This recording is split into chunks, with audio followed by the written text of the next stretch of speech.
Story time. Where is my candy syrup? When I was about 7 years old, my mother took me on a little road trip. We stopped by a gas station, and while I was there, I got some delicious candy syrup. It was in like a little bottle like this big. Not too long after we left that gas station, the car broke down. Of all things, the car.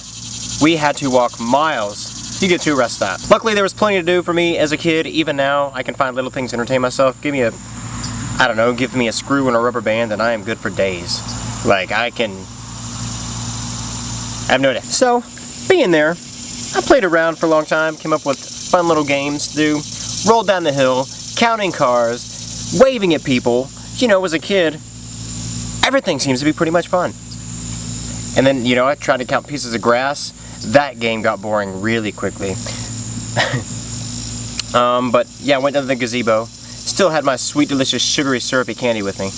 I laid it down on the bench. Hey, Mommy, I have to go take a quick pee-pee. So she was like, all right, son, just don't say that out loud. It's so weird. So I went to the bathroom, and when I came out, my nightmare became a reality.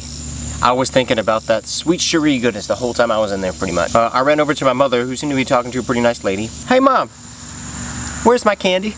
I had it right there on the bench. My mother was trying to wave me away. Shoo, get out of here. Like a fly. So I'm like, maybe she didn't hear me. Hey, where is my candy? And at this point, they both looked. The woman's face, who she was talking to, turned red.